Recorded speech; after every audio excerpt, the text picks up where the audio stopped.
0 derajat 11 menit dan 51 detik. Di situ dikatakan bahwa hilal bisa terlihat pada tahun 89. Saya mencoba berbicara dengan para ahli, baik itu yang sering-sering mengamati, melakukan observasi. 0,2 derajat saja tidak terlihat, apalagi 0 derajat. Karena 0 derajat itu matahari hilal itu masih pas di bawah horizon, masih pas di garis horizon. Dengan menggunakan teleskop saja susah, apalagi dengan menggunakan mata telanjang. Nah, masalah-masalah ini sebenarnya sangat-sangat sederhana kalau seandainya saya mengatakan kemarin pada waktu ditanya kemarin, saya mengatakan bahwa sebenarnya ada sesuatu yang sangat prinsip oleh kita memahami kalau seandainya setiap putusan yang kita ambil itu untuk umat. Setiap yang kita ambil putusan itu untuk umat. Nah, saya berpikir putusan yang diambil dari masing-masing organisasi kadang-kala bukan untuk umat, karena egoisnya masing-masing. Ya. Kalau seandainya Nahdlatul Ulama dengan Imkanur ya, kemudian ada Muhammadiyah, Persis dan lain sebagainya dengan wujudul hilal, itu egois. Kalau mereka mempertahankan seperti itu, maka manakah yang namakan dengan untuk umat? Ya. Kalau seandainya kita mengatakan, oh ini untuk umat yang bagaimana? Berarti menyampingkan egoisnya masing-masing untuk umat. Oke, kita lakukan hisab, kemudian kita lakukan pengamatan. Kita lihat betul-betul. Kita praktekkan hadis Nabi, lihat bulan. Bukan menghitung, lihat bulan. Apabila bulan terlihat, maka besok harus puasa. Tetapi kalau seandainya hilal tidak terlihat pada waktu melakukan observasi, maka menggenapkanlah bilangan bulan yang sedang berjalan itu menjadi 29, menjadi 30 hari. Ini hal-hal yang sangat krusial. Sebenarnya ada banyak yang perlu saya jelaskan, Pak Arhan atau teman-teman sekalian, Apendis. Dari segi-segi teleskopik kemarin, dari lensanya gimana, kemudian kalau dalam lensa itu ada namanya draw atau ada namanya halangan atau gangguan. Karena biasanya kalau kita menggunakan kamera DSLR atau kamera 1 ataupun teleskop, itu pasti kalau seandainya kita ada benda yang jauh, kemudian kita lihat, kemudian kita mengambil dengan kamera, itu dalam posisi benda tersebut itu ada namanya aberasi, kemudian aberasi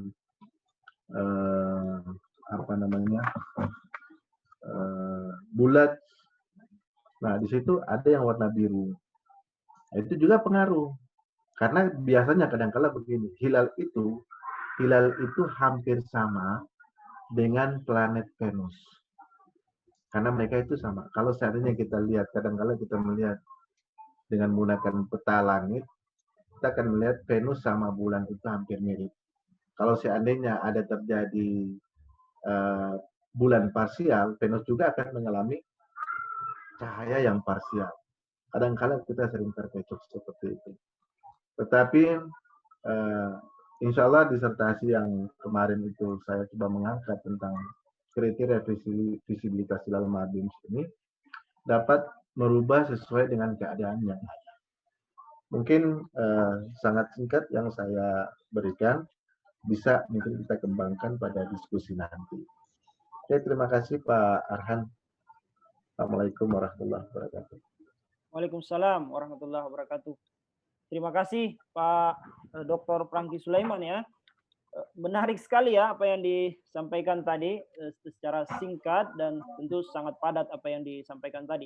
Saya terus terang awam ya soal ilmu astronomi dan ilmu falak ini ya. Background saya pendidikan Islam dan tentu saya harus banyak belajar ini dan membaca.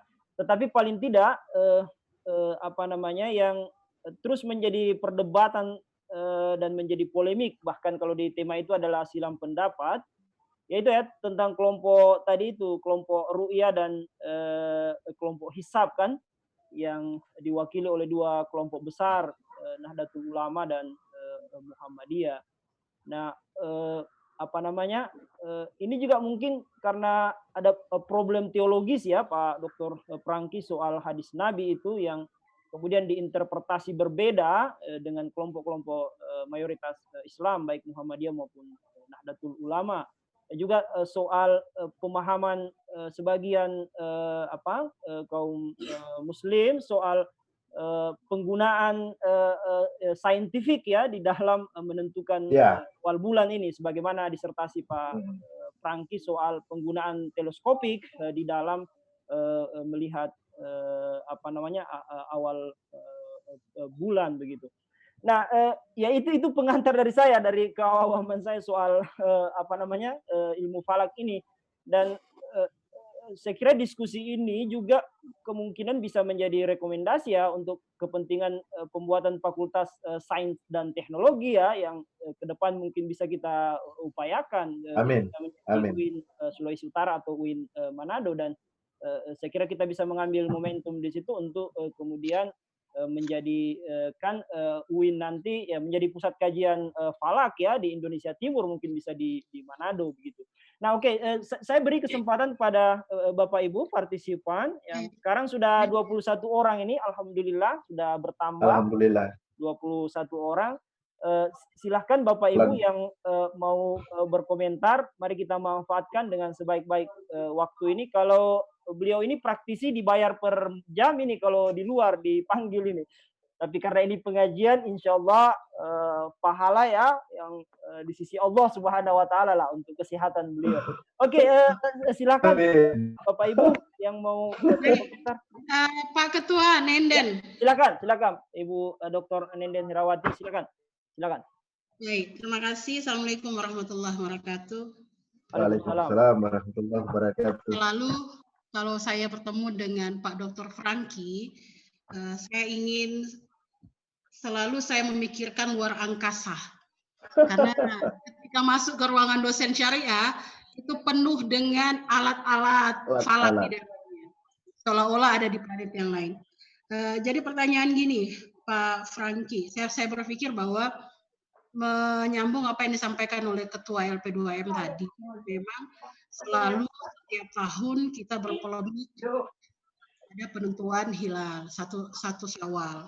Jadi ketika ini terjadi, maka muncul pertanyaan di sini.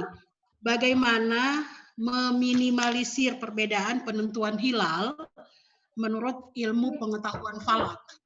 Karena kalau kita bicara tentang penentuan hilal dalam perspektif akademisi itu akan mudah diterima di masyarakat ketimbang kita berpikiran, mohon maaf, yang tradisional. Ketika kita berpikiran secara akademisi, kita dunia akademisi itu lebih menerima itu. Yang berikut, pertanyaan kedua, Pak Doktor.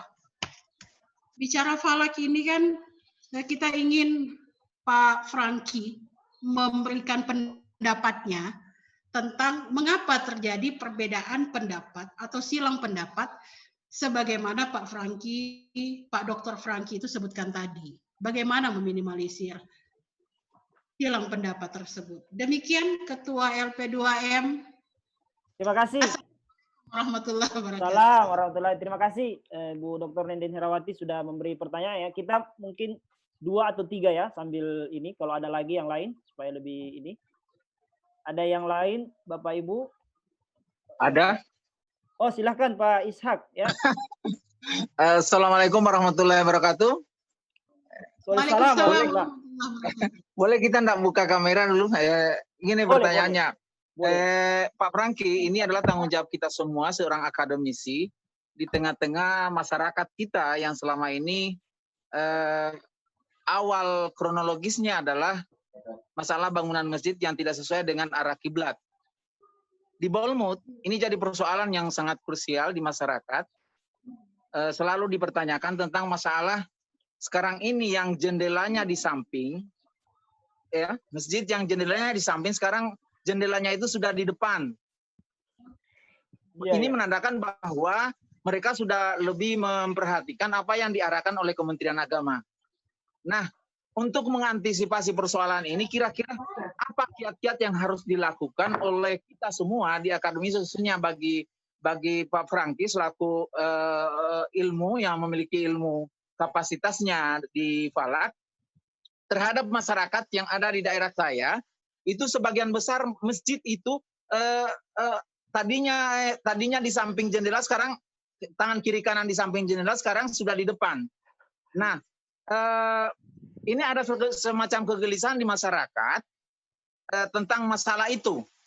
Nah, jadi kira-kira apa konsep yang harus kita tawarkan Kementerian Agama, kemudian kita sama-sama mempelajari persoalan ini, ya, karena itu jadi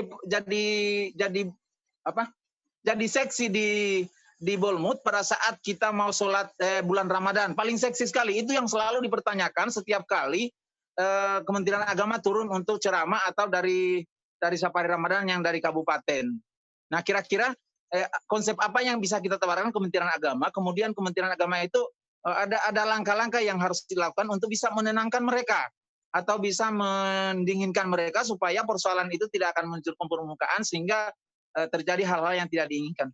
Terima kasih Pak Ketua LP2M. Baik, ya. Terima kasih Pak Dr. Ishak Talibo. Menarik ya pertanyaan beliau. Jadi kita beri kesempatan dulu untuk menanggapi ya dua pertanyaan ini. Pertama dari Ibu Dr. Nenden Herawati soal bagaimana meminimalisir ya jurang perbedaan di tengah-tengah masyarakat kita soal penentuan awal bulan ini. Pak Ketua, saya boleh satu lagi titip? Oke, ada ya. Silakan. Mumpung masih jalan karena takutnya nanti hilang jaringan di sini. Silakan Pak Dr. Yusno. Silakan. Baik, terima kasih Pak Ketua dan yang terhormat semua yang hadir pada kesempatan ini. Mungkin saya hanya minta penjelasan lebih lanjut lah dari Pak Dr. Franky tentang di mana titik beda pemahaman atau interpretasi atas hadis tadi yang disebutkan.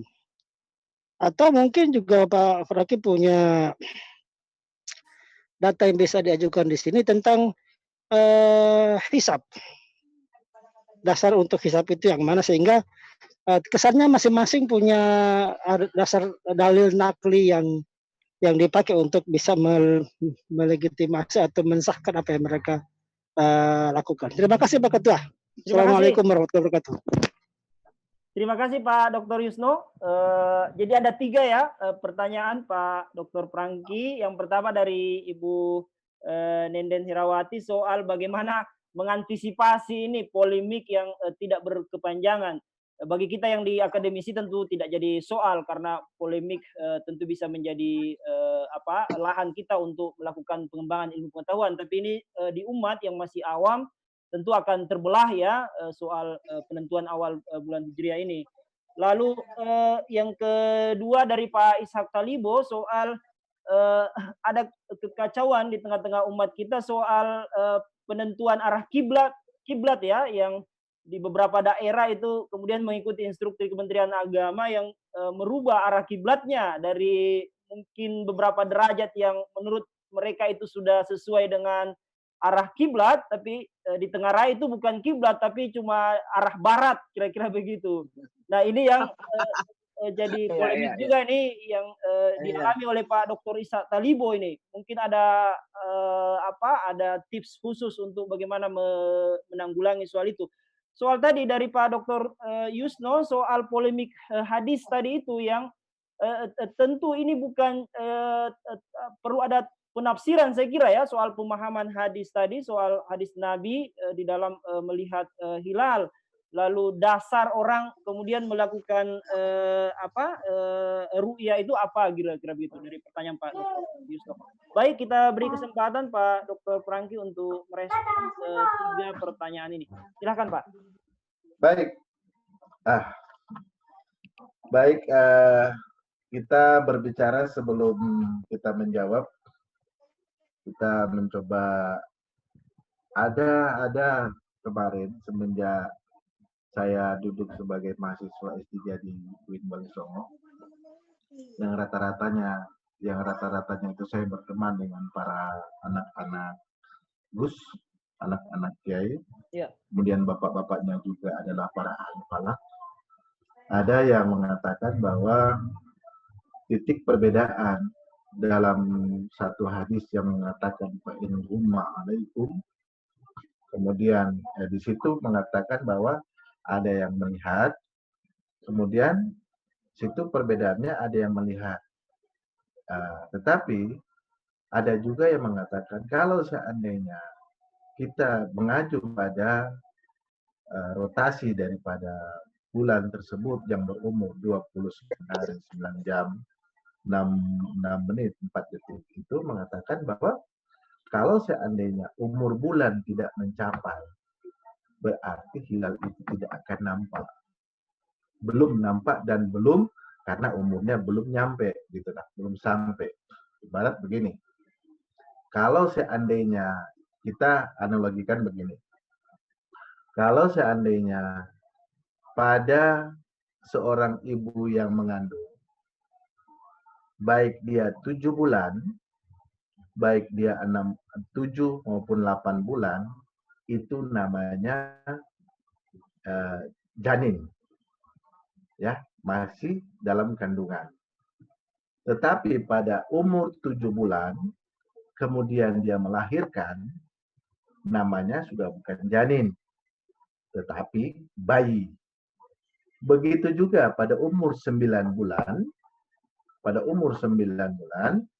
kemudian bayinya, janinnya belum keluar, tetap dinamakan dengan janin, belum bayi. Begitu juga dengan bulan tadi. Kalau seandainya bulan belum nampak, belum bisa dilihat, berarti bulan itu masih sedang berjalan. Tetapi kalau sudah nampak hilal, maka yang besoknya nanti itu adalah bulan terbaru. Karena perhitungan bulan Hijriah itu diawali dengan terbenamnya matahari di ufuk barat. Nah, itulah yang saya mendapatkan satu penjelasan dari Pak Kiai Haji Slamet Hambali sebagai tokoh falak yang tertua di Jawa Tengah setelah Pak Ahmad, Kiai Haji Ahmad, SS itu saya nggak tahu SS-nya siapa namanya, saya nggak cari, saya nggak paham.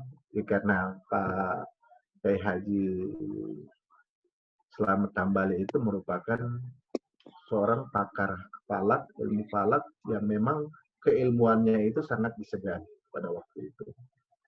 Karena beliau masih S2, tetapi bisa memberikan ilmunya kepada kita sebagai mahasiswa S3.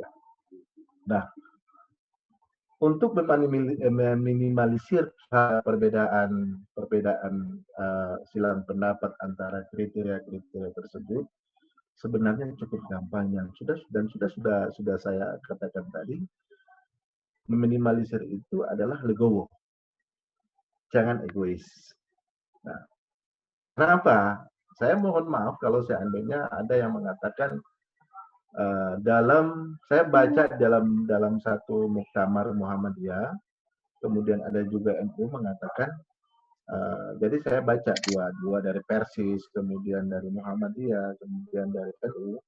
Muhammadiyah itu 3 bulan sebelum awal Hijriah itu sudah diumumkan. 3 bulan sebelum Ramadan sudah diumumkan. Sudah diumumkan awal Ramadannya kapan, awal Syawalnya kapan, kemudian sampai pada pelaksanaan Idul Fitri, sholat Id. Karena apa? Kalau menurut Pak Thomas Jamaluddin, kita memerlukan di sini adalah kriteria tunggal. Kriteria tunggal itu berarti kriteria yang diambil dan diputuskan oleh pemerintah. Mungkin kita pernah merasakan pada waktu itu di zaman Soeharto ya. Walaupun kita bermacam-macam organisasi, bermacam-macam pendapat, tetapi pada waktu itu Soeharto mengatakan hari raya tanggal sekian, besoknya sekian. Itu otoritas tunggal itu, kriteria tunggal. yang ditetapkan oleh pemerintah. Karena ati Allah wa ati Rasul ulul amri minkum. Nah, berpegang kepada situ. Mungkin itu hanya yang sering-sering kita lakukan. Kita egois lah, masing-masing kita punya ego. Tetapi kalau kita berbicara untuk umat, jangan sampai umat menjadi bingung lah, ya kan? Seperti yang pernah saya Pak Arhan mungkin tentang An-Nadir ya, sehari atau 2 hari sebelum pelaksanaan bulan Ramadan itu mereka sudah melaksanakan puasa karena mereka mempunyai ada namanya metode buku-buku yang mereka pegang. Tetapi saya tidak, karena yang kita ketahui di sini ada namanya metode hakiki, hisab hakiki, kemudian bil fi'li, kemudian ada namanya hisab internasional. Itu yang sering kita ulang. Kalau hisab internasional itu kita menggunakan data, baik data matahari, baik data bulan, baik berapa kemiringannya, berapa rotasinya, berapa lama rotasinya, itu yang kita lakukan. Makanya setiap kali kita melakukan perhitungan itu kadangkala itu kecil banget untuk kesalahannya, kecil sekali lah. Nah, kalau seandainya hanya berdasarkan pada teori-teori yang ada, oke, bulan sudah ada di atas ufuk sekian derajat. Tetapi dalam konteks kalau seandainya Pak Dr. Yus mengatakan di mana titik perbedaannya dalam konteks melihat, kemudian melihat atau menghisap, saya mengatakan bahwa konteksnya itu adalah kita melihat dan kita hisap. Itu perbedaannya. Ya kan? Kita lihat dan kita hisap. Nah, karena pemerintah sekarang Indonesia itu melakukan, dia merangkum semuanya. Baik dia lembaga hisap maupun lembaga ru'yah, dirangkum semuanya. Dalam satu lembaga yang dinamakan dengan Lembaga Hisab Ru'yah Indonesia. Di situ mereka melakukan hisab, di situ juga mereka melakukan ru'yah. Oke, kita hisab. Berapa ketinggian hilal? Oh, ketinggian hilalnya itu 1 derajat. Kira-kira gimana? Pantas tidak kita melakukan ru'yah? Kita harus melakukan ru'yah. Menghargai orang yang menganut paham ru'yah. Ya kan? Tapi kalau memang dia di atas horizon itu 1 derajat, itu tidak bisa dilihat, tetapi menghargai orang yang ru'yah. Semacam kemarin gini, pandemi kemarin kan, puasa. Udah puasa saja, tidak bisa ru'yah. Bisa juga bulan kan di atas ufuk. Bulan itu ada sekitar ada berapa derajat ya yang tidak bisa dilihat. Tetapi apa? Tetap dilaksanakan untuk melakukan observasi karena menghargai orang yang menganut paham ru'yah. Begitu kira-kira. Ya, mohon. Jadi mudah-mudahan tidak ada. Jadi kita meminimalisir lah. Kita meminimalisir legowo dengan apa yang ada. Kalau kita berbicara untuk umat, mari kita satukan. Oke, kita lakukan. Jangan membuat umat lebih bingung. Nah. Kemudian kalau kita berbicara tentang arah kiblat juga, ada di Jawa sana, ada di Jawa yang setiap masjid itu punya jendelanya itu di depan mimbar. Itu di Jawa. Itu di Jawa. Jadi punya masjid itu di depan mimbar. Itu kenapa? Itu ada bayangan arah kiblat di setiap tahun itu terjadi 2 kali fenomenanya. Pada tanggal 16 Mei, pada tanggal 27 Mei dan 16 Juli. Itu pada jam 17.06 dan jam 17.26. Itu terjadi fenomena matahari berada di titik Ka'bah. Berarti matahari berada di atas Ka'bah. Jadi semua bayangan benda yang pada jam itu matahari terjadi kulminasi, semua bayangan benda itu mengarah ke arah kiblat pada tanggal tersebut. Makanya mereka sudah tidak lagi mengukur dengan menggunakan teodolit, mereka sudah tidak lagi mengukur dengan menggunakan miswala dan lain sebagainya, tetapi mereka hanya mengukur dengan bayangan matahari yang terjadi 1 tahun 2 kali. Nah, jadi kalau seandainya ada jendela di muka masjid itu sangat baik sebenarnya. Itu kenapa? Kita mengkalibrasi arah kiblat dengan bayangan matahari. Jadi bayangan matahari bukan hanya dengan hitungan. Arah kiblat bukan dengan hanya hitungan, tetapi bisa dengan menggunakan bayangan matahari. Karena apa? Matahari kan statis, bumi berputar. Ya, bumi berputar, ya ada yang dinamakan dengan aphelion, ada yang dinamakan dengan perihelion. Tetapi pada saat sekarang ini, bumi mengalami titik yang terjauh dari matahari. Makanya waktu maghrib itu kadang jam 17.26 sudah waktu maghrib.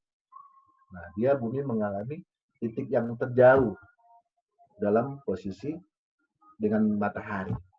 Mungkin begitu Pak Ishak ya. Mohon maaf kalau seandainya ada kekurangan, kalau seandainya memang Pak Ishak mau ajak saya untuk mengukur kiblat di sana boleh Pak. Saya bersedia, sangat bersedia. Gini, yang saya tanyakan itu menyangkut masalah tadi perubahan posisi arah kiblat yang tadinya jendelanya ada di depan, tapi sekarang sudah di samping, sekarang sudah di depan. Nah, ini untuk menjernihkan persoalan ini di tengah-tengah masyarakat, itulah yang harus kira-kira ada enggak konsep yang ditawarkan kepada mereka supaya dalam melaksanakan ibadah mereka tetap khusyuk, kemudian tidak mempermasalahkan apa yang dilakukan oleh Kementerian Agama dengan merubah posisi, karena rata-rata di Bolmut itu sudah berubah semuanya, ya sudah berubah semuanya. Kira-kira mungkin ada trik atau konsep yang kita bisa tawarkan sehingga mereka tidak lagi ada persoalan yang muncul sehingga ada mengatakan begini, tidak sah kita sembahyang ini hari 1 bulannya tidak sah. Itu ada kalimat-kalimat, tapi kan sahnya sholatnya seseorang kan kalau kita orang akademisi ya diserahkan pada Allah saja, terserah. Tapi kayaknya bagi masyarakat umum, masyarakat yang di daerah saya itu tidak. Jadi apa yang orang bikin hari ini, yang bikin itu harus sesuai dengan aturan-aturan main. Sedangkan mau naik khutbah itu, boleh itu kaki yang ada Mbak Injang akan ulang, Mbak Injang akan ulang. Jadi harus menghindari dari jejak itu. Ini kan hal-hal yang memang ini merupakan boleh kerjasama dengan LP2M di pengabdian masyarakat. Ini pas ada ketua LP2M. Bagaimana kita melaksanakan program ini dengan memberikan pencerahan pada masyarakat yang ada di sana, biar cuma dikumpul ya masyarakatnya, tokoh-tokoh masyarakat untuk menjernihkan ini. Karena ini paling seksi di masa-masa bulan Ramadan, itu paling seksi sekali masalah ini kiblat ini. Ya, itu saja mungkin. Siap. Ya, supaya ini LP2M, ketua LP2M sudah bisa mendengar, mungkin ada kegiatan yang perlu kita floor di sana untuk menjernihkan persoalan ini kan bagus ya. Oke. Makasih Pak. Pak Ishak. Kalau saya bersedia sekali Pak Ishak. Saya itu sangat bersedia sekali ke sana. Karena saya juga kan harus melihat dulu situasi dan kondisi, karena biasanya ada namanya dengan adat dan budaya.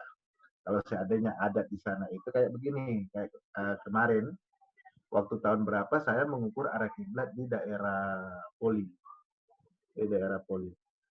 Jadi yang sebenarnya arah kiblat itu harus mengarah ke barat, kemudian serong ke kiri sebesar 21 derajat.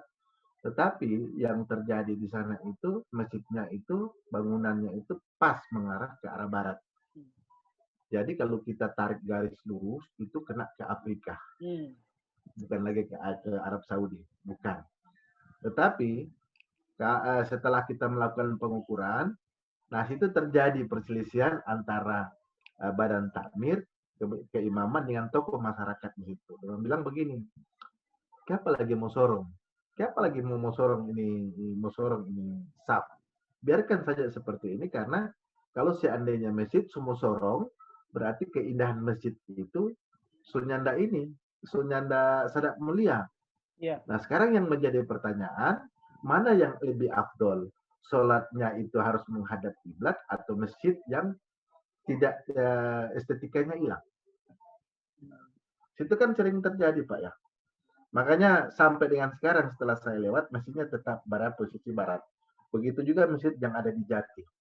Masjid yang ada di Jati seperti itu, tetap menghadap ke barat, tidak serong.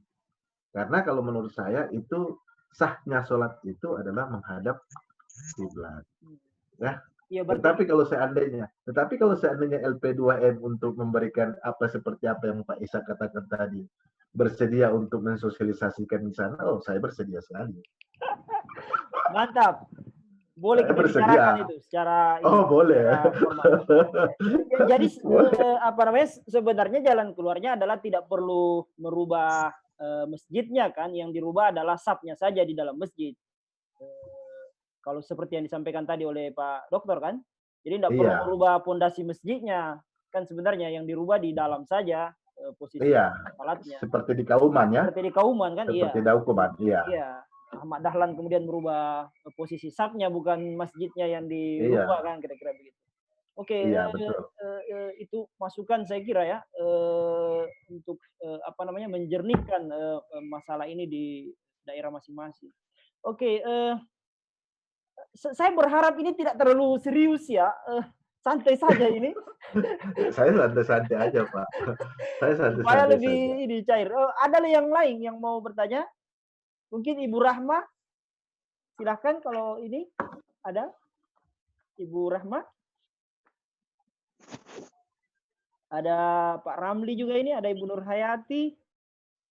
Teman-teman mahasiswa ini ada juga yang lain. Ada yang mau ditanyakan Ibu Rahma? Halo? Pak Ran, memang sih kalau ilmu falak ini kan kadang berbicara benda langit. Kalau kita berbicara benda langit, kalau Ibu Nendeng bilang kita sudah berbicara di awan-awannya. Iya, iya, iya. Tetapi pada dasarnya ada hikmah yang sangat penting yang harus kita ambil daripada perhitungan-perhitungan. Contohnya begini Pak Ran. Saya pun baru sempat tahu pada waktu itu masih di Jawa.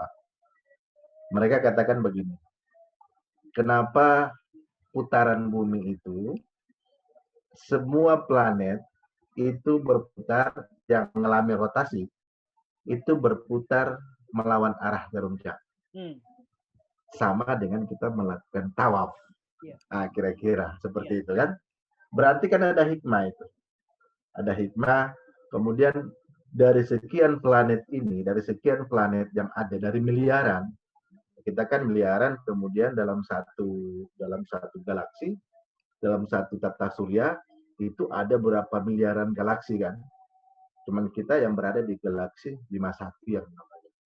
Nah, kalau menurut penelitian, itu Bima Sakti itu banyak banget, banyak ribuan, malahan ribuan. Nah, kita akan menjadi orang kayak siapa ini yang baru meninggal ini, kayak Stephen apa ini yang duduk di kursi roda ini. Sampai dia kan yang tidak percaya bahwa Tuhan itu ada. Karena kalau seandainya, karena dalam seandainya Stephen Hawking. Stephen Hawking, ya betul Stephen Hawking. Nah, kalau seandainya dia katakan begini, dalam satu Bima Sakti, dalam satu semesta alam ini, itu ada ribuan Bima Sakti. Berarti dalam satu Bima Sakti itu terdiri dari beribuan planet. Salah satunya planet bumi yang ada di dalam. Nah, bayangkan kalau seandainya ada ribuan Bima Sakti. Berarti ada planet, ada matahari yang satu, ada planet, ada matahari 2, matahari 3, 4, 5, dan seterusnya. Ya kan, Mbak? Kita berpikir sebagai orang seperti itu. Nah, makanya Stephen Hawking juga mengatakan dia tidak bertuhan. Karena dia percaya bahwa galaksi ini muncul dari namanya Big Bang. Big Bang. Big Bang. Itu satu ledakan di alam semesta, kemudian terjadilah pecahan-pecahan. Nah, memang kalau kita tidak kuat iman, mungkin akan menjurus kepada hal-hal yang seperti itu.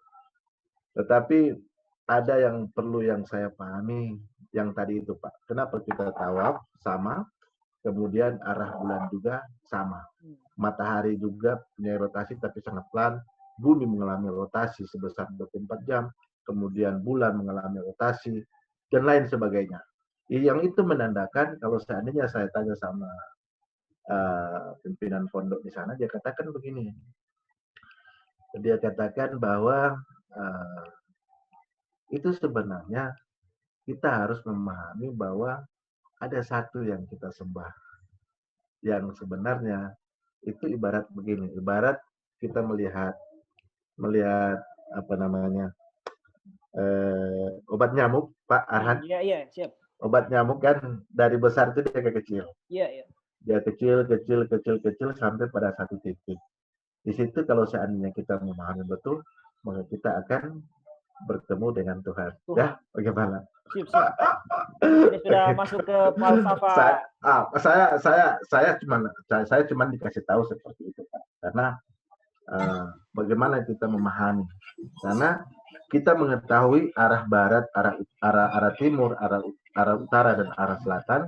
Tetapi pada saat kita sampai di Ka'bah, tidak ada utara, tidak ada selatan, tidak ada timur, tidak ada barat. Semuanya pada satu titik. Ya kan, Pak? Iya, iya. Kemudian mereka tawaf seperti itu.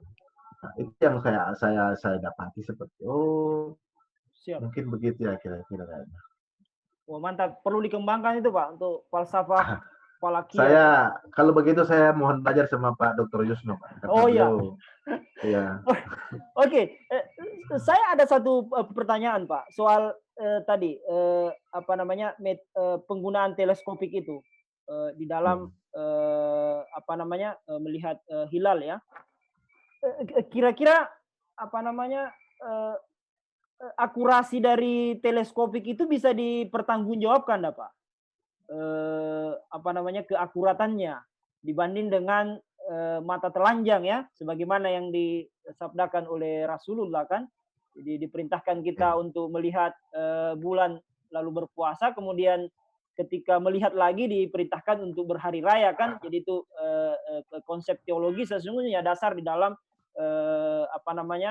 meru'yah hilal begitu. Nah, kalau dalam penggunaan teleskop ini kan artinya menggunakan instrumen ilmu pengetahuan ya, yang tentu membantu kita memudahkan di dalam melihat wujud hilal itu. Nah, kira-kira keakuratannya itu gimana, Pak? Ininya, apalagi kan dia pakai software ya, yang dipandu oleh komputer, dipandu oleh sistem teknologi. Nah, kira-kira gimana itu ya di dalam kira-kira keakuratannya itu seperti apa ininya, keabsahannya begitu ya, karena itu kan tentu memakai alat-alat canggih yang belum lagi kalau kita bicara soal yang menciptakan itu mungkin Yahudi atau apa begitu, yang kadang-kala orang fobia ya terhadap hal-hal demikian.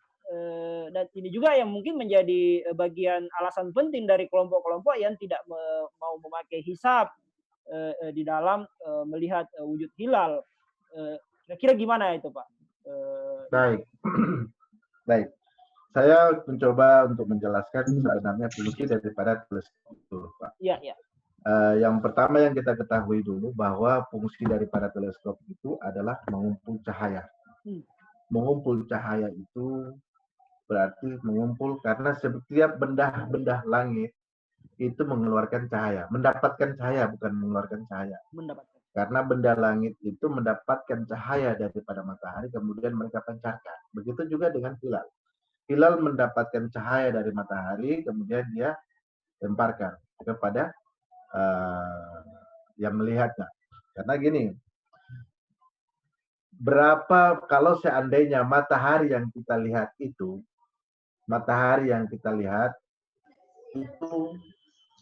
bukan matahari yang pada saat kita lihat. Umpama kita melihat matahari pada jam 12.04 atau kita melihat jam 12.10. Itu artinya kita melihat matahari itu pada jam 12:02. Kita melihat matahari itu pada jam 12:02. Tetapi yang kita lihat sekarang ini itu matahari yang pada jam 12:10. Jadi ada yang namakan dengan cahaya. Cahaya itu cahaya yang ada dari matahari sampai ke bumi itu dia terjadi 8 menit, Pak. 8 menit. Nah, makanya orang melihat cahaya matahari yang sekarang ini bukan saat matahari sekarang ini. Tidak. Berarti ada delay cahaya ya? Ada delay cahaya selama 8 menit. Ada delay cahaya selama 8 menit gitu. Iya. Jadi fungsi daripada teleskop itu dia mengumpulkan sinar yang lemah, kemudian dihimpun dalam satu titik yang dinamakan dengan titik objektif, kemudian dipantulkan kepada titik okular, kemudian dari titik okular itu disambungkan ke mata, ke retina, bukan mata ya, retina. Dari retina itu ada namanya di sini dalam otak manusia itu ada namanya titik blank spot. Dari blank spot itu kemudian dia olah dalam akal, kemudian dia sampaikan, oh itu matahari. Nah, itulah yang dinamakan dengan teleskop. Jadi mengumpulkan cahaya yang lemah, kemudian dia tampung ke dalam satu teleskop, kemudian dari mata dia melihat. Nah, di sini yang kita ketahui itu ada hasil yang kita lihat dengan menggunakan teleskop itu akan lebih akurat. Kita melihat hilal apa tidak. Tetapi yang perlu kita ketahui bersama bahwa teleskop juga itu punya aberasi. Ada yang dinamakan dengan aberasi kromatik, ada yang dinamakan dengan aberasi koma. Nah, kalau aberasi koma itu ada bayangan kayak meteor di dalam. Kalau aberasi kromatik seperti yang saya katakan tadi, ada bayangan ungu atau ada bayangan biru di dalam satu lensa. Nah, pada saat itu juga orang yang melakukan observasi dengan menggunakan teleskop itu harus benar-benar fitnya bagus. Karena ada yang dinamakan dengan teleskop refraktor, ada yang dinamakan dengan teleskop reflektor, ada yang dinamakan dengan teleskop katadioptrik. Yang sering kita lakukan, yang punya kita di kampus itu yang dinamakan dengan teleskop katadioptrik dan teleskop refraktor.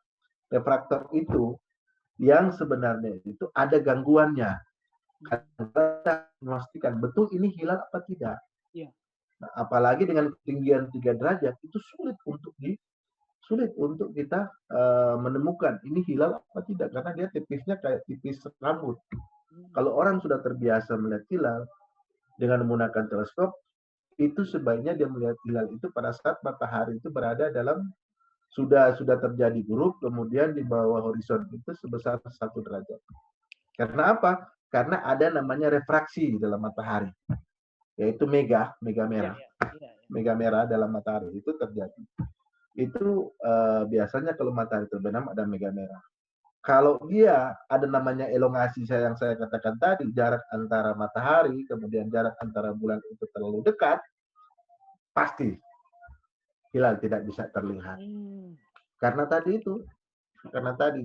terlalu tipis, kemudian cahayanya itu sangat lemah. Maka cahaya hilal itu akan kalah dengan refraksi matahari atau cahaya matahari.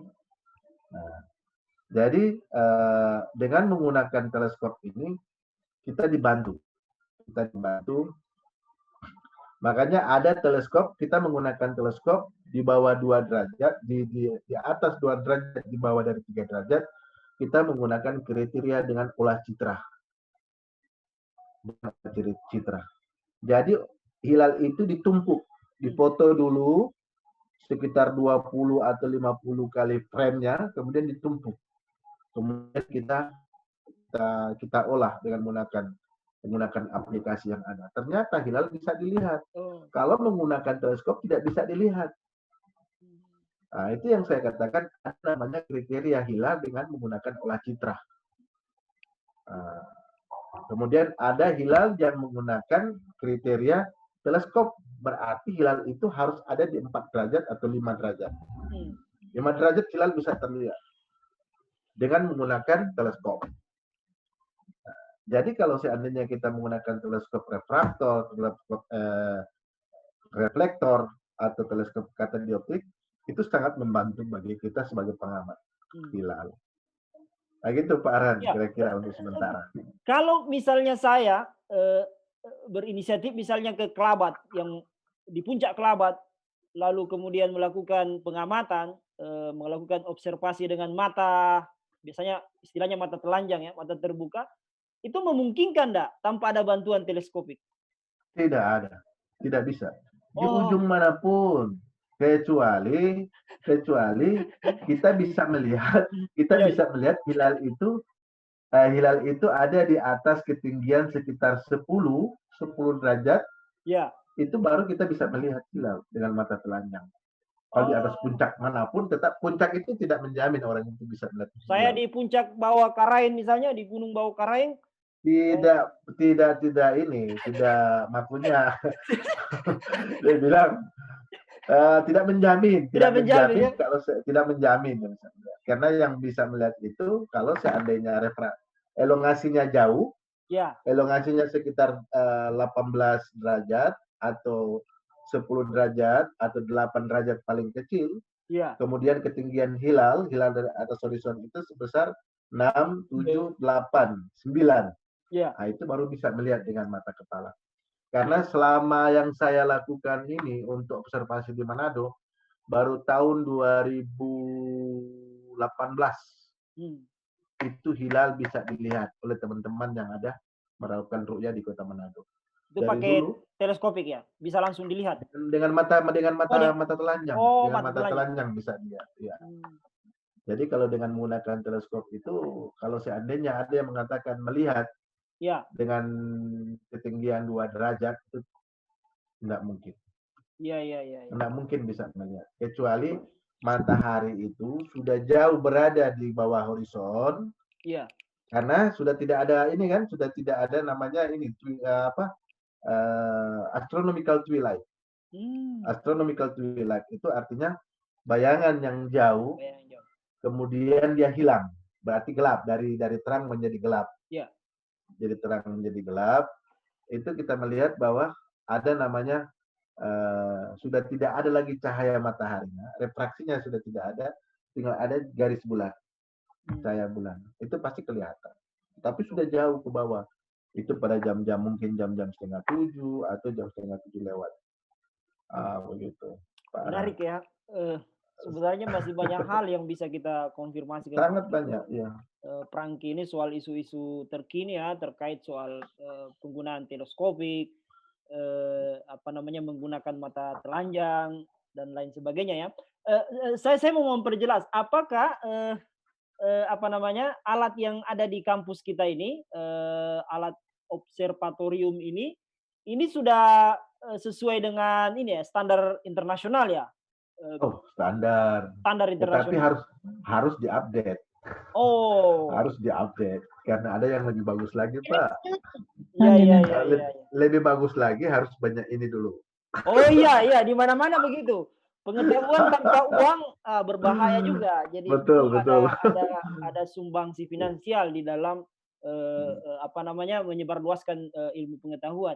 Berarti standar internasional yang bisa dijadikan alat untuk penentuan hilal ya. Iya. Oke.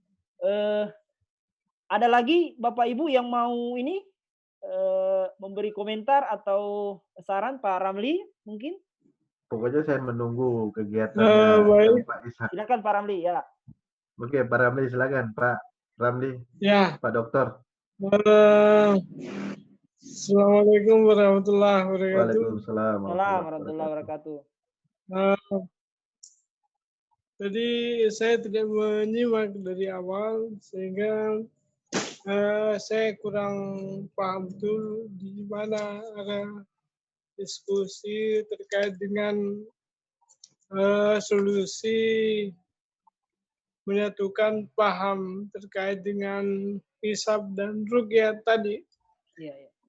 Yang kedua, menarik kasus yang disampaikan Pak Dokter. Jadi yang berkaitan dengan arah kiblat. Saya kira ada 3 persoalan mendasar yang terkait dengan ilmu falak. Yaitu yang pertama, waktu sholat. Yang kedua, awal bulan. Yang ketiga, arah kiblat. Nah, ada riset yang berkembang di UIN Sunan Gunung Jati yang terkait dengan bagaimana membangun aplikasi untuk menentukan arah kiblat. Ini yang penting saya kira disosialisasikan ke orang-orang yang ahli di bidang falak terkait dengan aplikasi yang banyak di Android misalnya. Ya. Ini juga yang menyebabkan sebenarnya ada satu tulisan di Sira yang berbicara tentang bagaimana satu kelompok masyarakat di Kalimantan Selatan berseteru terkait dengan arah kiblat. Kemudian ada juga yang segera di Semarang juga terjadi perselisihan itu. Ada indikasi bahwa kalangan muda ini kalau yang di Kalimantan Selatan itu dia mendikotomikan kelompok tua dengan kalangan muda. Artinya yang biasanya kelompok tua itu adalah orang-orang yang masih memahami satu konteks persoalan dari kacamata pengetahuan mereka. Sementara hari ini dengan teknologi banyak sekali yang bisa dicapai, termasuk menentukan arah kiblat. Yang jadi persoalan sebenarnya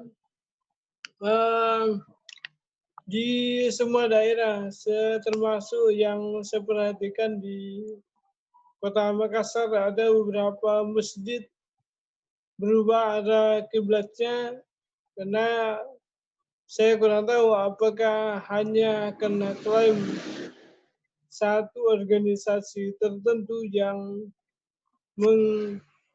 menguasai masjid tersebut atau memang setelah melakukan uji sebagaimana yang biasa dilakukan mahasiswa Fakultas Syariah, yaitu menentukan arah kiblat satu masjid dengan teknologi yang biasanya kalau zaman kita, kalau zamannya Pak Dr. Franky mungkin masih sangat konvensional, yang setengah lingkaran itu dijadikan alat ukur menentukan arah kiblat. Dan tentu hanya 2 momen di awal tahun dan di akhir, kalau tidak salah Maret atau September ya. Saya nanti diluruskan terkait momen di mana titik matahari itu tegak lurus di jam 12 siang. Nah itu yang menjadi tolak ukur dulu kita mengukur arah kiblat. Kemudian dengan adanya teknologi kompas, biasa juga orang dari Tanah Suci membawa sajadah yang ada kompas arah kiblatnya. Nah, yang ingin saya tanyakan bagaimana akurasi teknologi yang ada di sajadah dari Mekah yang membawa kompas arah kiblat, kemudian aplikasi di Android, dan apa yang selama ini dilakukan oleh mahasiswa Fakultas Syariah, terutama ahli falak ketika mengukur arah kiblat. Nah, saya kira ini juga bisa menjelaskan kasus yang ada di berbagai daerah terkait dengan arah kiblat. Yang kedua, tadi saya ketinggalan terkait dengan apa solusi yang mempertemukan pandangan orang yang mengikuti hisab dan pandangan yang berpegang pada ru'yat. Saya kira ada standar-standar dalam ilmu falak. Misalnya 2 derajat di bawah ufuk itu pasti sangat sulit melihat hilal. Apalagi kalau dia berada di bawah 0 derajat, pasti biasanya kalau Muhammadiyah dia menentukan dicukupkan 30 hari. Tapi yang menggunakan ru'yat tentu harus diobservasi, sehingga saya kira itu yang ingin saya ketahui, dua hal terkait bagaimana solusi fenomena yang terjadi banyak arah kiblat masjid berubah. Apakah saya belum melakukan penelitian tentang itu, berubah karena hanya dalam komunitas tertentu atau memang berubah karena ahli falak yang mengubah arah kiblat tersebut. Yang kedua, di mana kira-kira titik temu yang bisa dijadikan solusi kelompok yang menggunakan hisab dan kelompok yang menggunakan ru'yat sebagai metode menentukan awal bulan. Saya kira itu dari saya tidak menyimak dari awal, jadi mungkin ada yang ketinggalan. Terima kasih. Assalamualaikum warahmatullahi wabarakatuh. Salam, terima kasih. Sebelumnya Pak, sebelumnya. Silakan. Iya, Bu. Boleh? Ya, boleh. Silakan. Bu Rahma, ya, silakan. Ya, terima kasih atas kesempatan yang diberikan. Sebelumnya saya minta maaf juga karena baru menyimak ya. Menyimaknya juga sudah sepenggal karena ada yang mengisi materi di room sebelah. Oke, ini judul disertasinya Pak Dokter ya. Menarik sebenarnya ya. Gagasan pembaruan kriteria penentuan awal bulan Hijriah, ikhtiar mengurangi silang pendapat. Sebenarnya mata kuliah mata kuliah ini apa? Mata kuliah apa yang diampu Pak ini? Ilmu falak. Ilmu falak. Ilmu falak itu salah satu mata kuliah favorit saya waktu saya masih S1 dulu.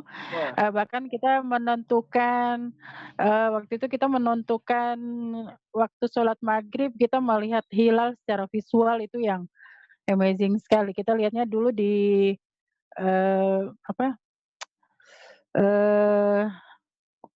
Lamongan ya, di Lamongan di Pulau Kodok namanya. Jadi sekarang sudah jadi tempat wisata ya, yang sudah berubah, banyak perubahan. Nah, gagasan pembaruan seperti apa sebenarnya yang mau saya tanyakan di sini? Gagasan pembaruan seperti apa?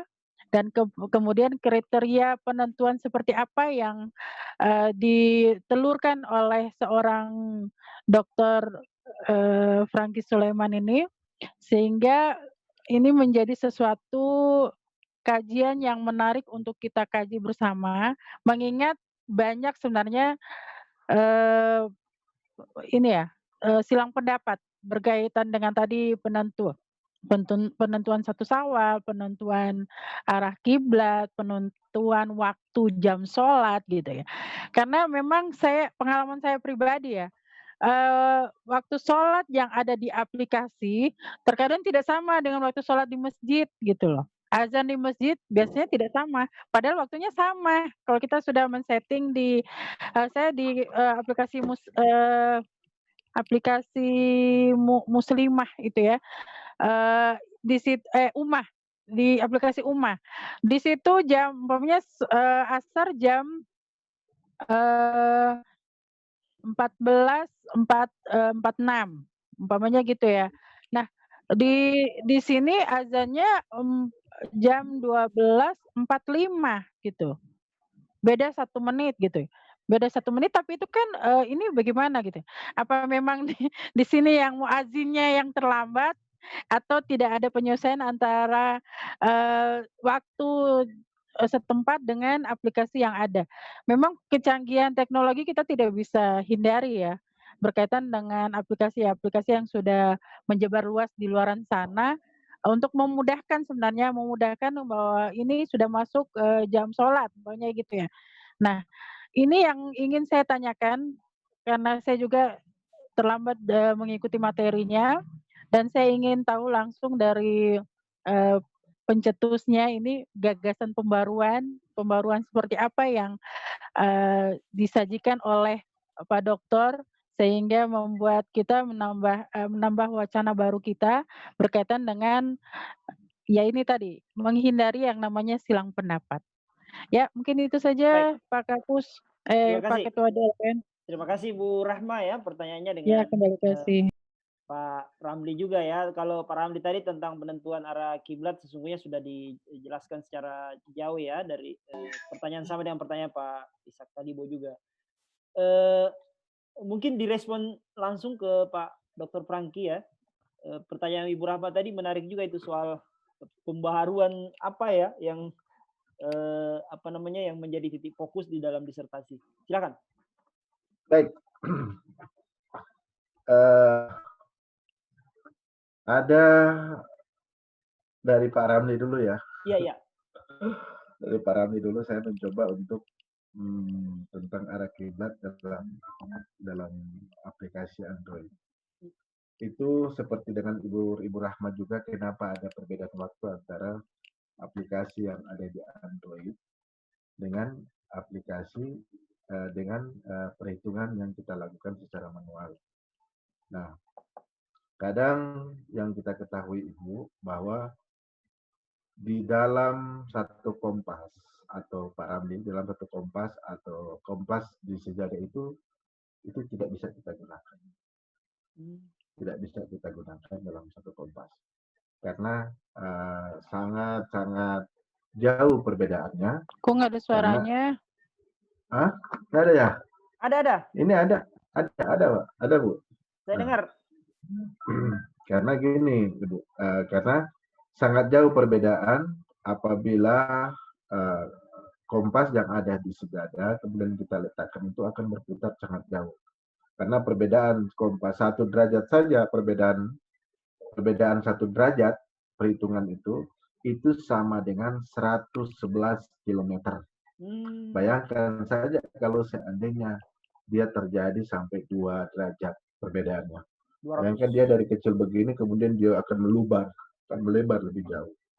Nah, ini ada yang dinamakan dengan koreksi magnetik dalam perangkat ru'yat. Kalau kemarin itu yang kita dapatkan itu adalah perangkat ru'yat, ada koreksi magnetik dalam kompas.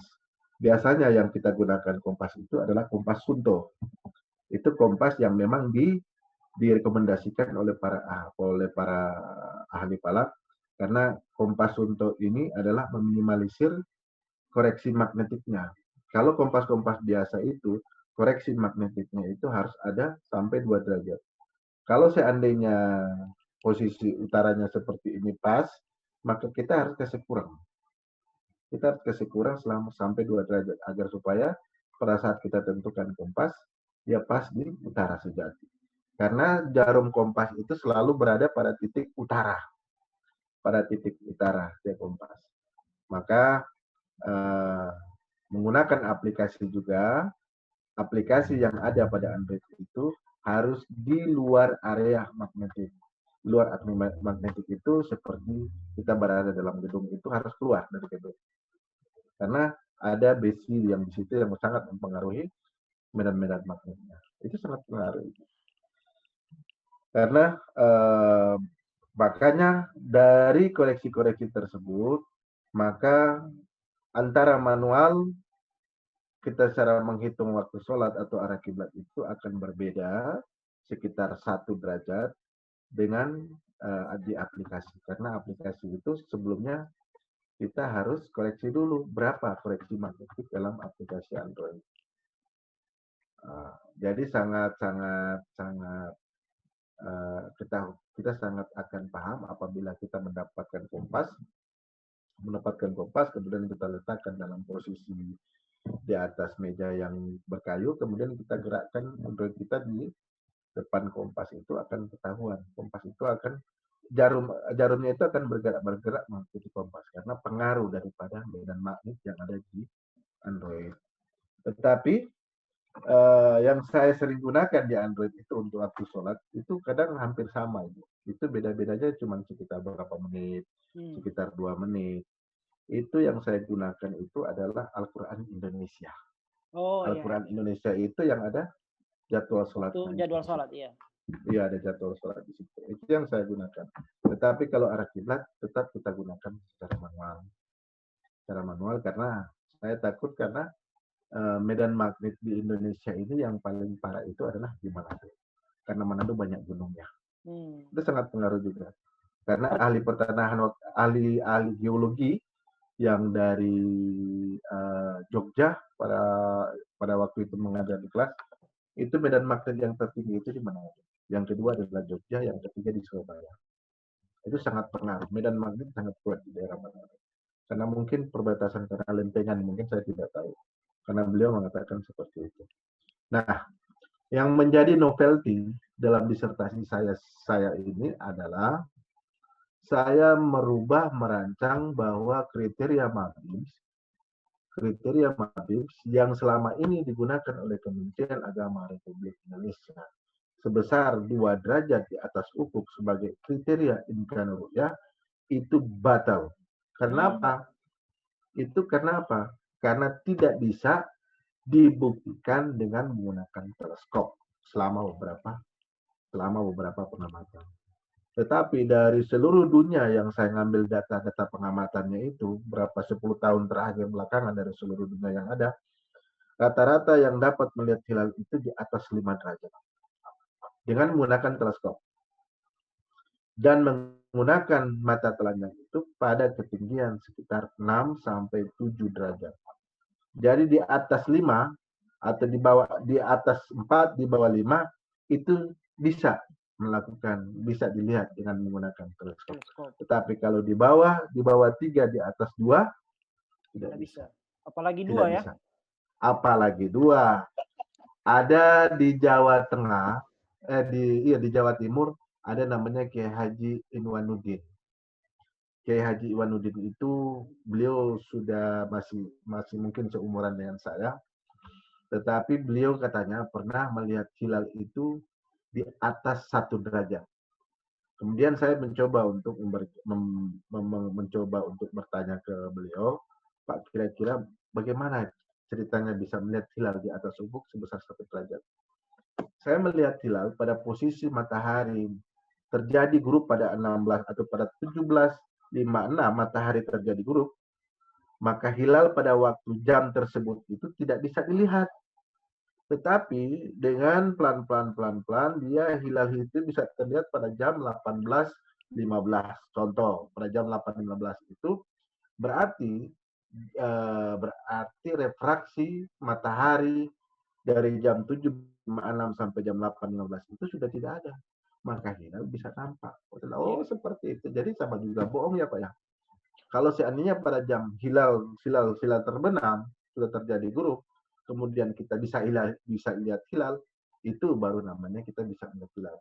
Tetapi kalau seandainya hilal sudah terbenam lama, sudah mencapai 2-3 derajat di bawah horizon, kemudian kita baru melihat hilal, itu sama juga bohong itu Pak. Berarti hilal tidak bisa dilihat. Itu sampai seperti itulah kita melakukan diskusi sampai di daerah Gresik. Saya melakukan coba bertanya bagaimana sih pendapat para tokoh-tokoh NU sampai mereka melakukan pengamatan. Sampai ada data-datanya. Ada yang melihat di 0 derajat. Saya bilang tidak mungkin lah di 0 derajat. Iya Pak. Saya bertanya pada Pak Profesor Thomas Jamaluddin beliau mengatakan dengan teleskop saja Bosca, dengan teleskop Bosca Bandung. Yang ada di Lembang itu di Bandung sana. Itu ketinggian 2 derajat, di bawah 2 derajat itu pun teleskop sebesar secanggih itu pun tidak bisa melihat. Iya.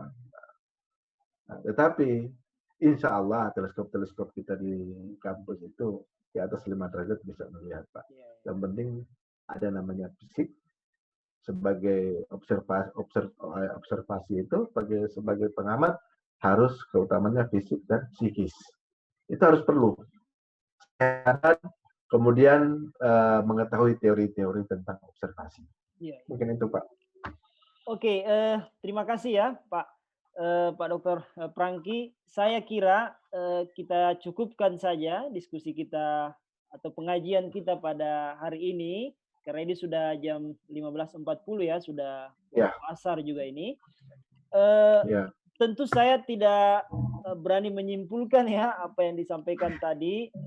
Tentu kita menyimpulkan masing-masing karena ini tentu ilmu yang sangat langka dan ilmu yang tentu berat untuk bisa kita pelajari ya. Apalagi memahami sampai sedetil-detilnya.